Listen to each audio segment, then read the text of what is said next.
All right, hello everyone. Good afternoon. All right, week three, recording summary video. This week's summary video is about bond valuation. Before we start, a couple of students asked me, "Hey Robert, when we submit application homework, when we finish, we can't find the big button." That's mainly because of the different version of the internet browser. If you can't find the button for submission, don't worry. You just leave it there. It will be automatically submitted anyway. So the application homework will be automatically submitted on due date. So don't worry about submission. Recap, topic 2. So last week, what we learned, we talked about time value of money. We talked about the power of compound. We then talked about present value and future value. And most importantly, we talked about present value for cash flow streams. Now, last week's topic is very important for the next few weeks. The reason is because we will apply last week's techniques for this week's topic. For example, last week we talked about how to work out the present value of cash flow stream. Now this week we will apply this concept. To work out the present value of cash flow stream, we discount each of the cash flow one by one back to today and then sum it up. That's the present value, right? Okay, how are we going to apply it? For this week, this is your learning outcome, things we need to know. The first topic I would like to discuss with you is the principle of valuation. Now, valuation basics. Finance is very interesting. In finance, we actually believe we can value everything. Now, let me adjust my computer better. We actually believe that we can value everything. Specifically, we believe that the value of any asset equals to the present value of all its future economic benefits. Think about it in this way. Today, I would like to spend money on an asset. The reason I would like to spend $10 on a chair is because this chair will bring me a future economic benefit. The reason that I would like to spend $1,000 on a computer is because I will use this computer to generate future economic benefits. To this end, what is an asset? Financial asset or any asset means it gives you future benefits or future economic benefits. This is also the definition from accounting as well. So asset will always give you future cash flows, future economic benefits. In finance, we use cash flow to represent future economic benefits. So an asset is something that can give you future cash flows. Okay? That's asset. Now, if this is the case, how do we value asset? Think about it. Today, I spent $10 to buy a notebook. The reason that I want to buy this notebook is because I will use this notebook to write down important things to help me to generate future economic benefits. This notebook will then help me to generate future cash flow. The future cash flow generated from this notebook, or a chair, or a computer, could be $1 in year 1, $2 in year 2, $3 in year 3. If this notebook helped me to generate different cash flows in the next few years, the value of this notebook depends on its future cash flow. Am I right? The reason that I am willing to spend $5, for example, to buy a notebook is because that this notebook will generate future cash flows for me. And that's basically everything about valuation. We believe in finance, everything can be valued. Why and how? Because if it is an asset, this asset will generate future cash flows. If this is asset generate future cash flow, as long as you can estimate the future cash flows. By using present value approach, we then able to discount all of the future cash flows back to today. We sum it together, that will be the value of this asset. The reason that we are willing to spend $10 on a notebook is because this notebook will generate future cash flows in terms of a present value of $10. And that's basically everything about valuation. Today, if you want to invest into a project, how much money should you invest into this project? By investigation, you realize that this project will generate $100 in year 1, $200 in year 2, $300 in year 3, $1,000 in year 4. If this is the case, this project gives you 4 cash flows. The present value of these 4 cash flows at time 0, sum it up, it will be the true value of this project that you are willing to pay today. That's how we value assets. Very simple, very straightforward. Think about another example, share. Why are you willing to pay a price on a share? Why are you willing to buy share by spending money? Because you all know you will generate cash from the share. The share will pay you future economic benefits, dividends. By holding the share in future, every year you will receive dividends. And for example, in year 5, you may sell the share and receive the selling price. And that's are the future cash flows that may generate from the share. To this end, if you are able to work out the present value of all of the future cash flows and bring it to today, and that will be the true value of the share, and that will be the price that you are willing to pay, isn't it? And that's how we value assets.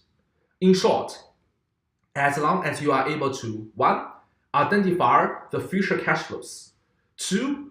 Work out an estimated discount rate, 3. Discount all of the future cash flows of the asset back to today, 4. Sum it up. That will be the value of the asset, 5.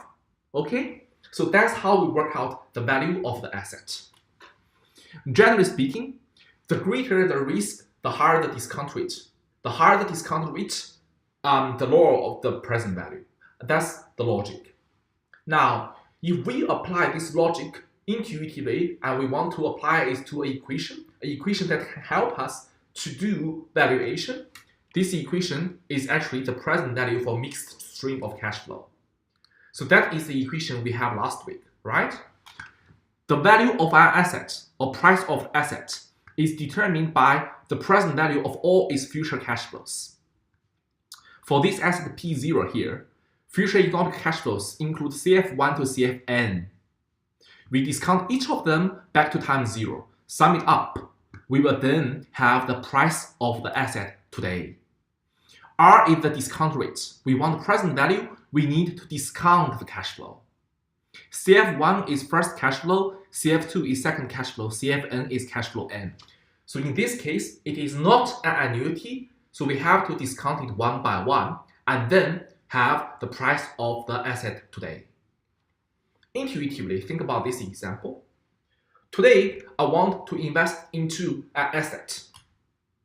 This asset will give me $1 every year for the next 3 years. What is the price of this asset? Or how much are you willing to pay? This asset will give me $1 in year 1, $1 in year 2, $1 in year 3, that's it. So 3 cash flows.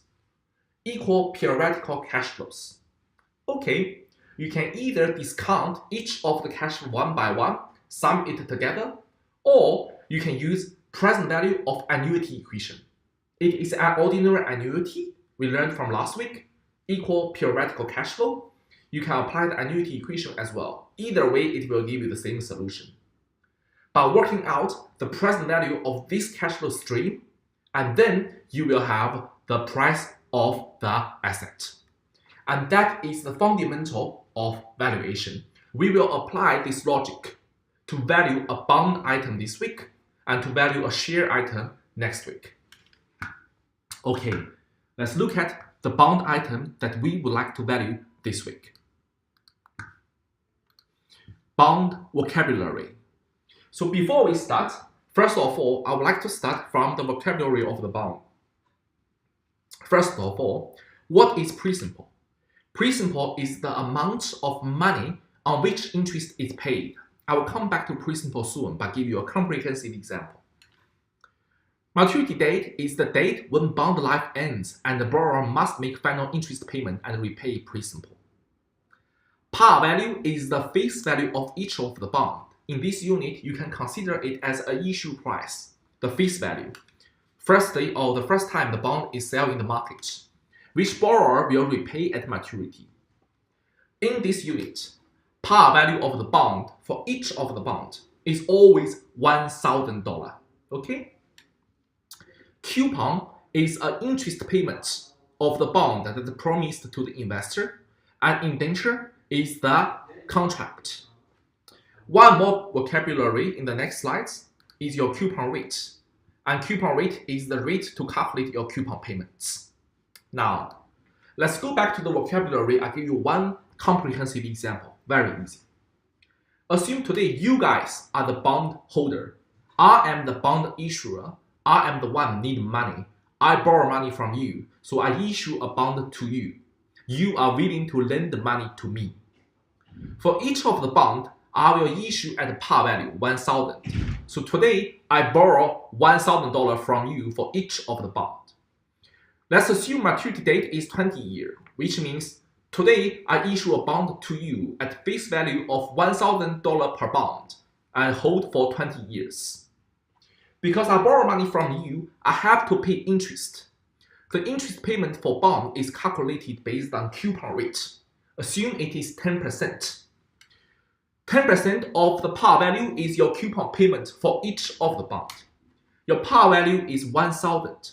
Your coupon rate is 10%. Can you please tell me how much is your coupon payment? 10% times 1,000, it will be $100 coupon payment. Which means today I issue a bond to you. For each of the bond, the face value is 1,000. So I borrow $1,000 from you and you hold my bond. In exchange, every year for the next 20 years, I will pay you $100 coupon for 20 years. And at the end of year 20, what happened? I will pay you the $1,000 face value at maturity. It's just like borrow money. Is it clear? Okay, if you are not sure about my example, you can re-listen my example again. All right? And then students come to ask me, hey Robert, what is principal? The principal is the total amount of money. For example, today if I'm only issue one bond, for each of the bond, the face value is 1,000. And the total principal is also 1,000. Today, if I issue 10 bond, listen carefully, for each of the bond, the face value is 1,000, but I issued 10 bond. So put together, the principal will be $10,000. The principal is $10,000. For each of the bond, in my example, coupon rate is 10%. So for each of the bond, coupon payments will be 100, but the overall interest payment will be 100 times 10 bond will be 1,000. And that's the principal. Total amount of bond issued based on your face value. You have 10 bond in this unit because face value is always 1,000. Your principal will be 10,000. You have 100 bond, your principal will be 100,000, etc., etc. An indenture is the contract between you and me, set up the terms and conditions. And that's basically everything about bond vocabulary. Now, think about it. Have a break. Think about my example. If you are the bondholder, I am the bond issuer. Once I issue a bond to you, every year I will pay you $100 coupon payments for the next 20 years. 100 coupon payment every year for 20 years equal periodical cash flows. So this is an annuity, isn't it? So the coupon payments of a bond, it is an annuity, ordinary annuity. So that's number one. Number two, at the end of the maturity, I will pay you a lump sum, the principal of the bond, $1,000, or the par value of each of the bond, 1,000. To this end, bond as a financial asset, it will give you two types of future cash flows. The first type of future cash flow is the coupon payments, which is actually an annuity. The second type of payments, it is a single cash flow at maturity, isn't it? To this end, if we move to slides 8, so before that, the coupon yield, I will come back to that later. If we move to slide 8, let's look at bond valuation. First of all, don't be scared by this equation here. As I told you guys, everything that you need to learn mathematically we've covered last week. This is just a combination about the knowledge you've learned last week. Let's look at this in detail. The bond price or the asset bond, its future cash flows are single cash flows at the end of maturity and an ordinary annuity which captures the coupon, isn't it? If this is the case, we can actually divide or determine the price of the bond. Because if every asset have a price, bond must have a price. according to our valuation principle, here in slide 4, the value of any asset should be the present value of all its future cash flows. Now, the value of the bond or price of the bond then should be the present value of coupon plus the present value of par value, isn't it? Present value of coupon, what is it? It is an ordinary annuity. It is a present value of ordinary annuity, isn't it? Present value of par, it is a present value of single cash flow. These two components, we learned it last week. Present value of ordinary annuity equation from last week's topic, and present value of single cash flow from last week's topic. Discount this cash flow by number of years. That's it. In this equation, C is your periodical coupon payment. In my example, $100, right? R is the discount rate. I will come back to that discount rate soon. Okay, this is the market rate. N is the number of payments. Par value always 1,000. The amount of the amount that you need to pay at maturity. M means par value. They are the same. So maturity amount.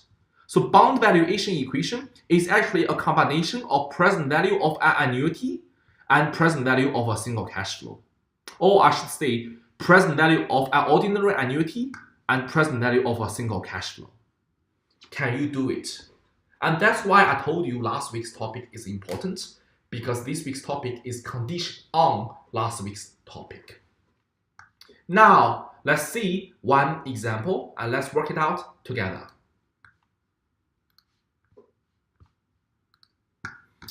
Okay, so the example, as you can see, in this example, the company had an outstanding bond with coupon rate of 9.125% and face value of 1,000. Now, question, coupon rate 9.125%, face value always 1,000. How much is your annual coupon payment?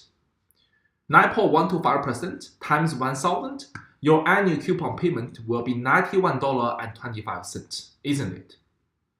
Now, this bond will pay you a coupon and it matures at the end of 2020. From 1st of January 2012 to the end of 2022, this is an 11-year coupon bond.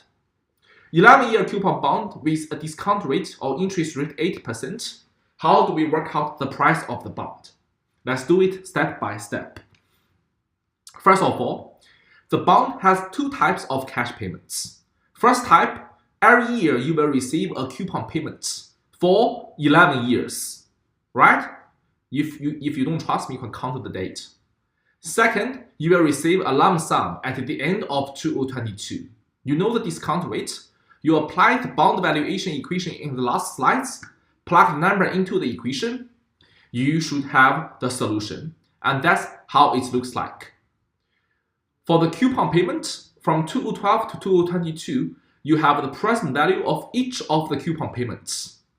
You also have the present value of your lump sum. You sum it together. For this bond, the price of the bond will be $1,080. Of course, we want to use the bond valuation equation. So in slide 11, for the bond valuation equation, first part of the equation, it is your annuity equation. Second part of the equation, it is the present value of single cash flow.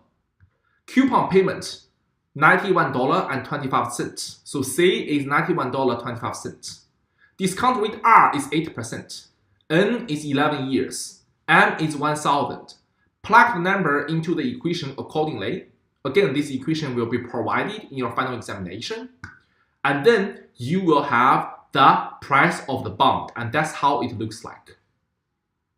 And you sum it together, first part annuity, second part single cash flow, you will then have the price of the bond.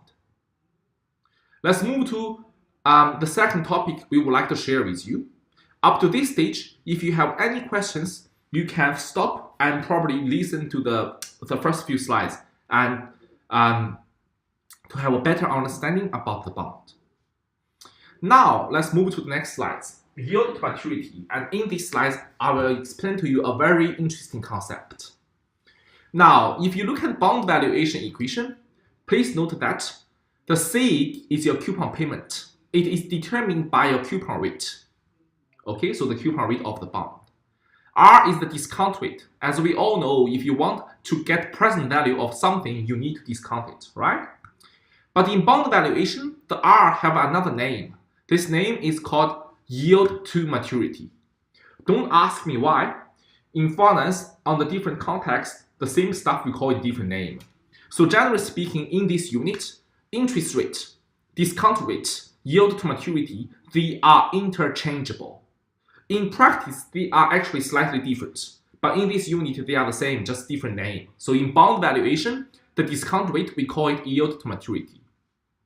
Now, let me talk about bond and give you the example and you can think about. A lot of students used to come to ask me, "Hey Robert, how do we determine the future discount rate?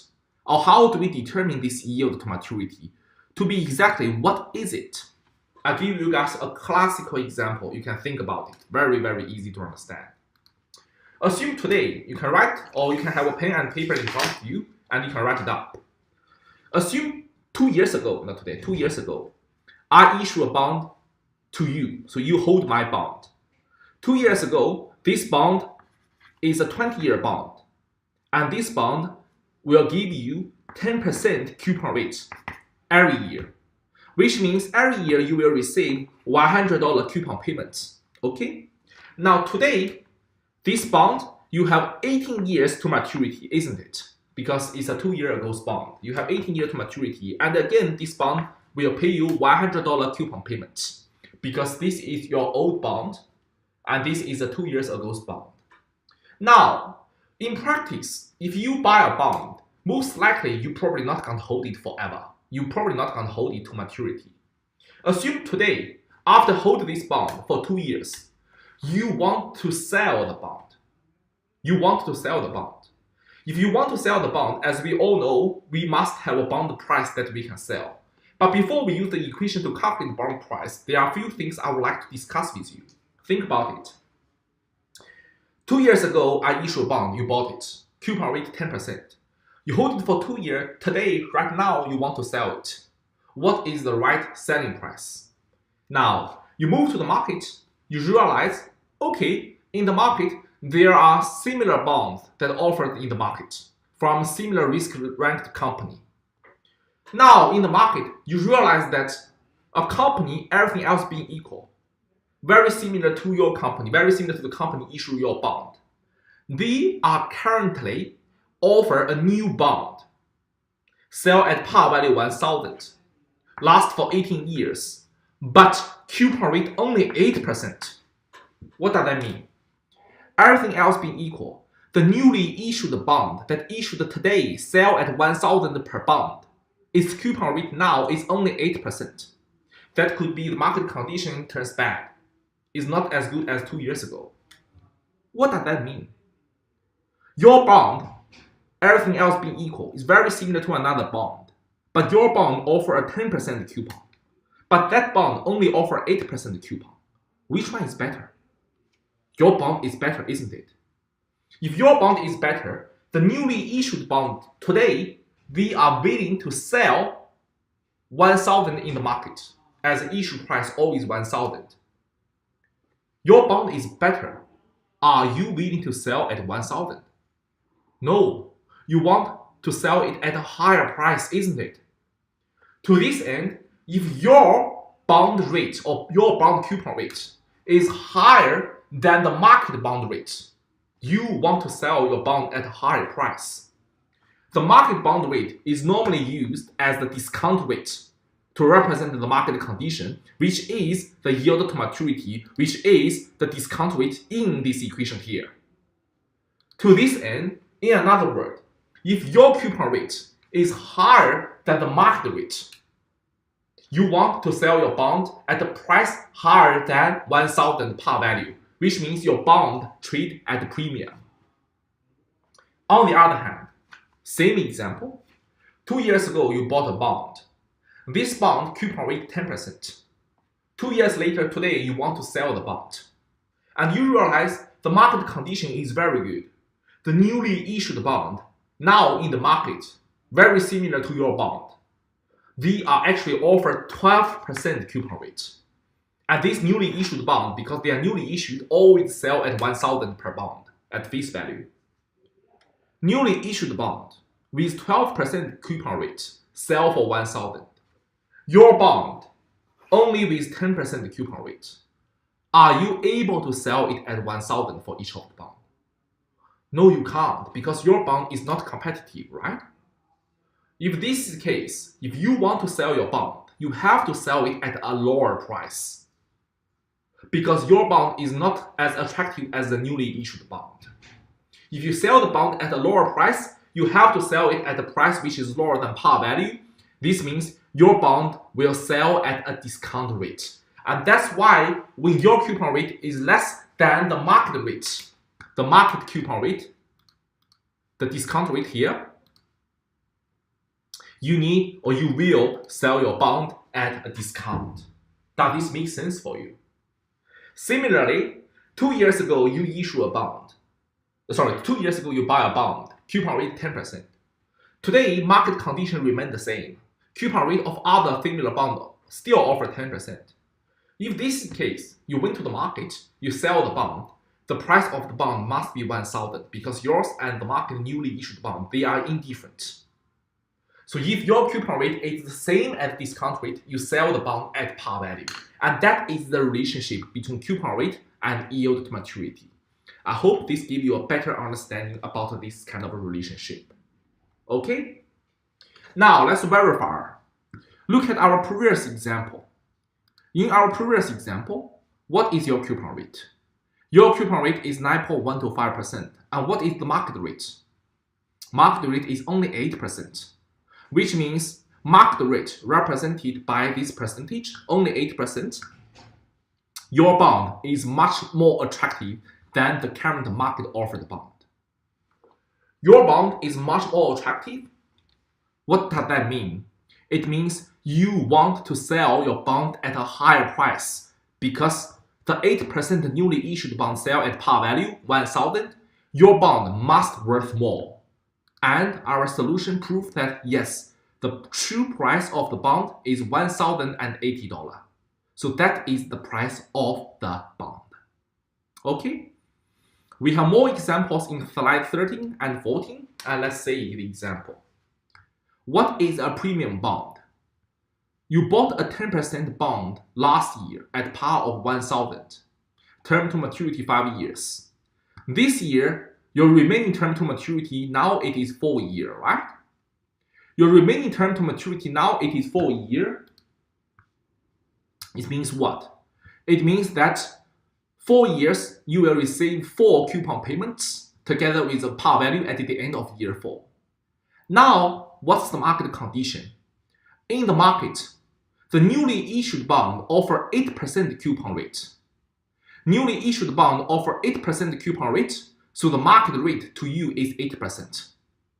Your bond, similar bond, offer 10%, market 8%. Your bond is much more attractive. Your bond is much more attractive means what? Means that you will sell your bond at a higher price, at a price higher than the market currently offered bond. Okay? Now, if this is the case, we can verify it by doing the calculation. Your bond coupon payment, $100. Your bond for another 4 years, so 4 payments. Your bond par value 1,000.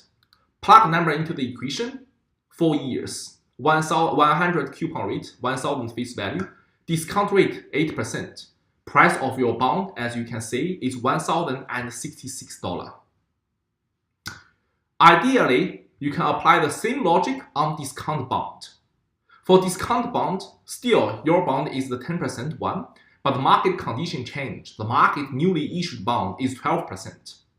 Now, your bond is less attractive. Because it is less attractive, you then have to sell it at a lower price than the par value. Otherwise, no one wants to buy your bond. And then, as you can see, the price of your bond is $939. I think the screen of my image is stuck there, but let's continue. Hopefully it can come back. and that's the discount bond. So generally speaking, if your coupon rate is higher than the market rate, it means your bond is more attractive, which means you can sell your bond at a higher price. If your bond have a coupon rate that is lower than the market rate, which means your bond is less attractive, you are only able to sell at a lower price. And that is the general principle. When you are able to sell at a higher price, it means your bond sell at premium. When you are only able to sell at a lower price, means your bond sell at a discount. If your bond rate and market rate, they are the same, you then sell the bond at par. Again, all of these relationships are summed up in slide 16. Up to this stage, you can have a quick break and think about what we've covered so far. Okay, the next topic we will cover is more about a little bit calculation, and that will be the last calculation bit for this week's seminar. So basically, for annual bond calculation, as per we discussed, we need to apply this bond valuation equation in slides 8, I think. Yes, slides 8. First part of the bond is an annuity. Second part of the bond, it is a single cash flow present value, right?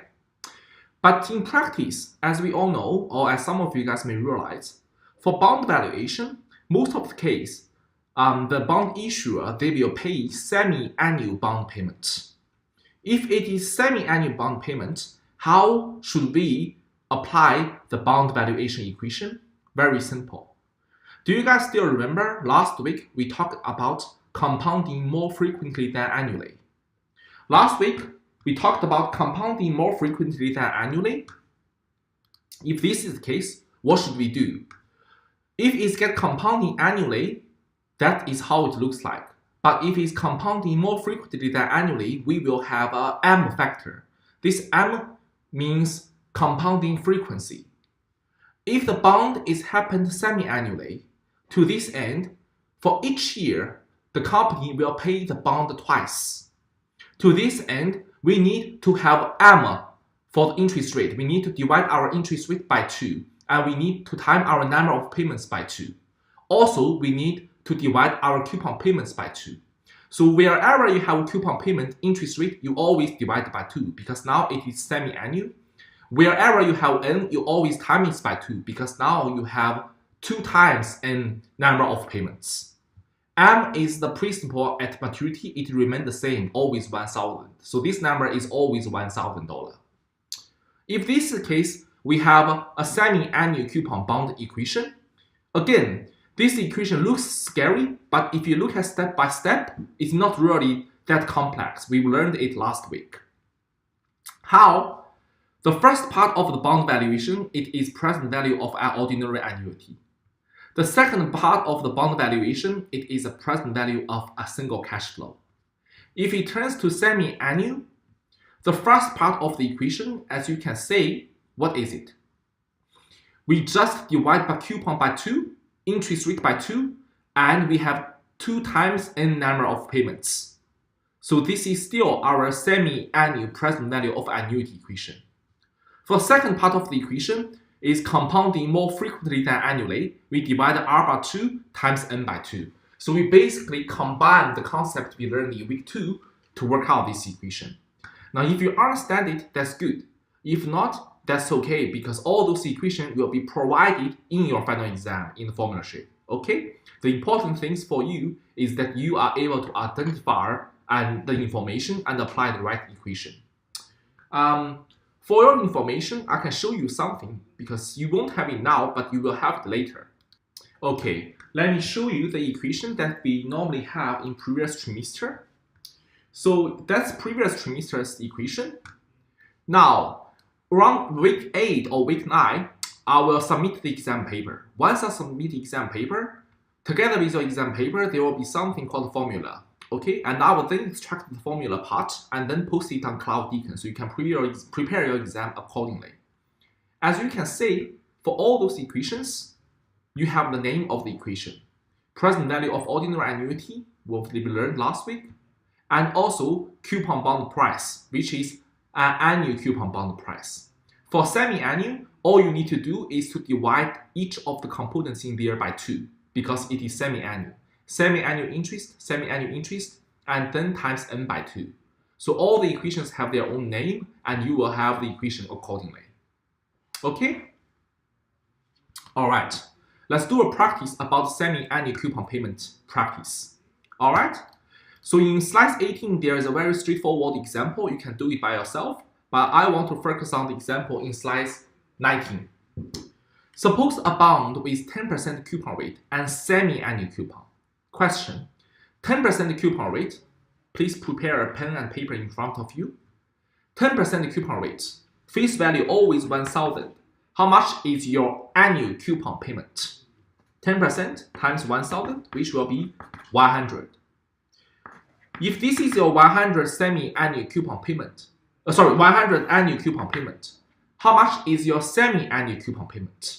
It will be 100 divided by 2, which will be 50. Second information, 5 years to maturity and yield to maturity is 6%. So discount rate 6%. 5 years to maturity, n will be 5. N will be 5 semi-annual coupon. How many coupon payments put together? Each year 2 payments. Number of coupon payments, n times m, will then be 5 times 2, which will be 10. Right? How many periods? 10. Then what is your discount rate? Your discount rate is 6%, but your semi-annual discount rate will be 6% divided by 2, which will be 3%, right? Then what is your bond price? Plug a number into the equation. Coupon divided by 2. Interest rate divided by 2. Number of payments times 2. And then interest rate divided by 2. Number of payments n times m. Plug all the number into the equation. Are you able to work out the bond price? And that's the logic of the bond price. So when it's semi-annual, the equation looks scary, but as long as you understand the logic behind it, you just divide everything by 2 and times 2 on n because number of payments now is 2 times. That's it. Now, question. If you look at this equation here, your coupon rate is 10%. Your yield to maturity market rate is 6%, which means your bond is more attractive than the market bond. To this end, your bond will sell at a premium or discount. The answer will be the bond will sell at a premium because you will sell it at a higher price than the $1,000 par value. And the solution confirms this. You sell it for $1,170. And that's basically all the calculation involved for this week's topic. And rest of them is very easy topics to discuss. Now, bond price and interest rate is the next important topic I would like to discuss in detail in summary video. Rest of the topics I will briefly discuss it. If you want to listen to the detail, you can refer to my echo recording video. Bond price and interest rate. Bond price and interest rate is different from the relationship between yield to maturity and interest rate. Generally speaking, if you look at bond price valuation equation, bond price is a present value, interest rate or yield to maturity is a discount rate. To this end, as we all know, when interest rate or discount rate increase, the present value always decrease. When interest rate decrease, present value always increase. To this end, generally speaking, there is an inverse relationship between bond price and interest rate. Am I right? But that's not enough. There is one more thing that I would like to share with you. That is, from the interest rates perspective, the change in interest rates, movement of interest rates, have a larger impact on long-term bond than on short-term bond. Or in another word, if you consider the maturity, okay, the length of the bond, maturity of the bond, the longer maturity bonds, they are more sensitive to the movements of the interest rates. I will show you one example from the next slides. In these slides, I would like to discuss with you the relationship between bonds and the required rate of return discount rates with different time but same coupon rate. We have 2 bonds in this example. The first one is a 2-year bond in green color. The second one is a 10-year bond in the red color or purple, you can see. Now, both bonds, this 2-year and 10-year, they have different maturity, but they have the same coupon rate. So both bonds have a coupon rate of 6%. Of course, both of them have face value of 1,000. Question. The horizontal axis is the discount rate, 2%, 4%, 6%, 8%, etc., etc. The vertical axis is the price of the bond, from 0 to 1,600. Question. If the discount rate of the bond is the same as the coupon rate of the bond, what is the price of the bond? As you can see, when your coupon rate is same as the market offered rate, your bond should sell at the same price as the newly issued bond, and the bond price should always stay as 1,000, isn't it? To this end, if your coupon rate is 6% and discount rate is 6%, you sell it as 1,000. Am I right? Now, what about if you have a lower discount rate? If you have a lower discount rate, for example, 4%, now your bond is more attractive than the market bond because both of your bond have 6% coupon rate, have higher payment. So both of the bond, you will sell it at a premium, right?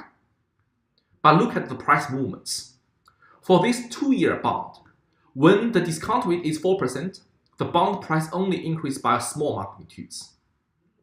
But for the 10-year bond, when the discount rate is 4%, now the price of the bond increased by large magnitudes. Similarly, if interest rate increase, if interest increase to 8%, which means the newly issued bond in the market is more attractive than your 6% bond. So both bonds that have coupon rate of 6%, their price will decrease. But the 2-year bond, the price only decreased by very small magnitudes. But what about the 10-year bond? Its price decreased to $865 by large magnitudes, decreased by $135. What does that mean? The longer the maturity, the price of the bond is more sensitive to the movements of interest rates. And that's the relationship between bond price and required rate of return or discount rate. The longer the maturity, 10-year versus 2-year, the price of the bond is more sensitive to the interest rate movements. And that is the relationship. Up to this stage, any questions? Okay, that's basically all the critical topics for this week's topic. In slides 24 and 25, I've talked about the difference between corporate bond and government bonds, and you have the interesting link about Australian bond. You can click and watch. And of course, we can always classify bond based on their features. Fixed versus floating, and secured and unsecured bond as well. And that classified bond based on their features. Okay, now the last bit of the summary video, I will talk something more like practical related stuff about debt and bond. We can also categorize bond based on their features. For example, the bond could be classified based on the rates, whether they are fixed coupon rate bond or floating rate coupon bond. Fixed rate, nothing special. Floating rate is normally means there is a benchmark rate, like 1%, plus a thread, and the thread is determined by bank bill swap rate, or Libor rate, or Australian government bond rate, stuff like this. The bond can also be considered as secured and unsecured. Secured and unsecured bond, for example, if it is unsecured, which means it's only backed up by general faith and credit of the issuer. So I issue a bond to you, unsecured, you have the only choice is to trust me. That's it. Secured bond, apparently, like debenture bonds are secured bonds backed up by specific asset. So if on the event of default, you are able to claim this specific asset. And that's for secured bond. Now, we can classify a bond by this way, and we also have bond rating organizations to rate the bonds. Generally speaking, if you want to invest into the bond, we have ratings of the bonds. The highest rating is always AAA, and then AA, and then A, and then BBB. All those grades are called investment grades, and then junk grades. I showed more examples on my echo recording video, but just give you a general idea. For those ranked bonds, in practice, most of the bond is actually issued by the government. If most of the bond is issued by the government, Those rankings are actually ranking the reputation of the government or probability default of the government.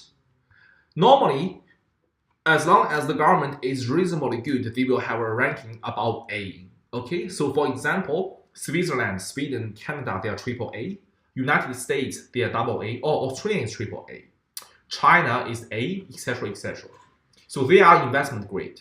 For bond that rating below BBB, they are junk bonds, higher risk, and we don't recommend you for invest. Now, term structure of interest rates.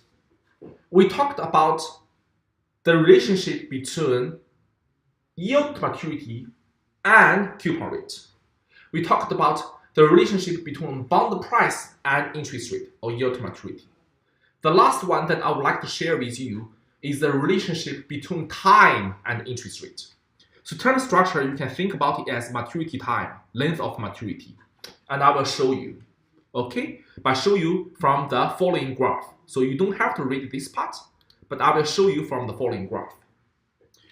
Generally speaking, yield means the interest rate. Term to maturity means the term to maturity of the bond. Now, generally speaking, the longer the term to maturity, the higher the uncertainty. If you compare a bond that matures in 1 year and a bond that matures in 30 years, apparently the bond that matures in 30 years have higher risk. And of course, you will have higher interest rate. So generally speaking, the longer the time, the higher the interest rate, and it should be upward sloping in most of the economic condition. Okay? So it makes sense. The longer the time, the higher the uncertainty, interest rate increase. It's like you borrow money from the bank. You borrow 1 year, they probably give you a very low rate, but you borrow 30 years, they probably quote you for higher rates because the longer the time, the higher the uncertainty. To this end, they need higher yield to cover their risk. But in practice, there are extreme cases. For example, the flat relationship. Flat relationship means the longer the time, the yield or the interest rate remain the same. So time of the bond have no impact on the interest rate. Is it possible? Yes, it is. Think about Switzerland. Think about Canada. For those governments, if they issue a bond, time doesn't matter. Their 10-year bond, 20-year bond, even 50-year bond, the yield will remain the same because it's too safe. Because 10 years, 20 years, we can't say the difference of those governments. Or in another word, we are pretty sure or we have strong confidence on Switzerland government. There's no uncertainty about their government even in 20 years' time. Does this make sense for you? Please note that only government have such reputation, not corporate. A lot of students come to ask me, hey Robert, what about Apple or Google? Can I argue that they have very good reputation and they will never bankrupt or they have very high certainty in the next 10 or 20 years? No, you can't. Back to 20 years ago, not 20 years, probably back to 15 years ago, I think Nokia is the best company in the world. I don't believe Nokia went to bankruptcy, and in fact, it went to bankruptcy. So there is a possibility. But government is different. For this one, you can think about Switzerland or other country. Now, in a very extreme case, there could be downward sloping. That is, the longer the time, the lower the yield, which means the longer the time, investors actually have certainty on the market. And then how could that happen? Very easy to understand. This mainly happened in global financial crisis stage. In global financial crisis, for example, in 2008, the market is at the bottom, or in another word, it cannot get even worse. If it cannot get even worse, in future, every day is a better day, isn't it? If it cannot get even worse, we all know the economic will slowly recover in long run. And to this end, in this case, it's a reversed relationship. During the global financial crisis, you actually know 10 years time, you will have a better economic. You will have a higher certainty in contrast to today. And that's why it now is an inverse relationship. And that's basically the relationship between time and discount rate. Now, there's more information about this relationship and you can read it by yourself from the Bloomberg site. Let's move to the last bit of this week's summary video. The last bit of this week's summary video is about other long-term debt. So we talked about bond, and bond is only one of the debt items. But do we have other long-term debts? If so, what are they and why are they so important? Long-term debt, generally speaking, there are two types, publicly issued and privately issued. Publicly issued bond is a very typical example, issued by the government. Private issue, as we all know, bank loan. It is a private debt agreement between you and the bank or financial institution, so loan. Private issue, the loan, normally speaking or generally speaking, it could be a term loan. I borrow money from the bank for 5 years, this is the term loan. Or syndicate loan, a group of investors lend money to you together, syndicate loan. Most likely it will be floating rate. And private issue could also be private placement. You and a super wealthy investor negotiate a contract, and that is private issue. It is very popular in Australian market. Now, for private issued loan, normally you need to sign a contract with the bank. And in this contract, there is something called loan covenants. And what is loan covenants? Loan covenants is something that the bank used to protect themselves. Or in another word, loan covenants are contractual clauses with debt agreement that constrain borrower's action. So if you are the borrower, I am the bank, I will set up a contract to set a lot of loan covenants to protect my benefits, to make sure that you do not do things that will harm the business. The covenants could be either positive covenants or negative covenants. Positive covenants means things you must follow, you must do. For example, following accounting standard, maintaining a minimum level of working capital. Negative covenants means things you must not do. For example, you sell account receivable for cash to repay your debt obligation. For example, you may sometimes issue new debt to repay your old debt. If this is the case, it will harm the existing debt holder, right? So those are the things that debt holder used to protect themselves, named as covenants. Think about those covenants and think about your business. Think about your business cases. If you have signed a contract with the bank, think about what are the covenants that you have to do. There are a lot of default covenants. For example, what are the default covenants? You have to repay your monthly interest payment if you have a home loan mortgage. And that is a default covenant. If you are unable to meet it, the issuer have the right, the lender have the right to get their money back. Okay? Now, last important topic, cost of long-term debt. A lot of students come to ask me, hey Robert, this slides looks a bit annoying. We have the box here. Can I remove this box? Yeah, I remove this box so it looks better. Students come to ask me, hey Robert, cost of debt means interest expense. Today, if I want to borrow money from the bank, what are the key determinants for cost of using debt? Or what are the key determinants of the interest rate? Of course, we want low interest rate, right? Now, there are 4 key determinants. The first one is called loan maturity. The longer the maturity, the higher the uncertainty and the higher the default risk. In previous slides, we have the analysis. The longer the maturity, in normal economic condition, the curve is upward sloping, right? So the longer the maturity, the higher the interest rate. Because the longer the maturity, the higher the uncertainty, and the bank will be willing to offer you a higher rate. That's the first factor. To this end, long-term debt always have higher interest rate than short-term debt. Second, size of the loan. There's a trade-off between administration cost per dollar and risk exposure to increase the loan size. Think about it. Today, if you only borrow $100, it is very easy for you to manage. So the risk to the bank is low. Even if you borrow $1 million to buy property, you're still able to manage because it's only one property. The risk of the bank is low, right? But if you borrow $10 million, for example, you may invest into 10 different properties. To this end, you are currently managing 10 properties. There will be a trade-off between administration cost and the risk of the investment. The larger the size of the loan, the higher the administration cost. To this end, the larger the size of the loan, the higher the interest rate the bank prefers to charge. And that's one other factor. The next factor is called borrower risk. Borrower risk is the risk of the borrower, me. I want to borrow money from the bank. What's the risk of me? What's the risk of me? Default risk. For example, as you all know, if you want to borrow money from the bank will value your income.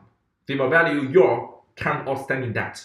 They will value your credit limits as low as possible. They will value all other factors. That borrower's risk. If you have a very decent job, if you, for example, working in the government, if you, for example, working in a hospital, the bank will think that your risk of default is very low because you have stable income and you have other good factors, and it's highly unlikely that you will be fired by a hospital if you are a doctor, isn't it? So that's the borrower's risk.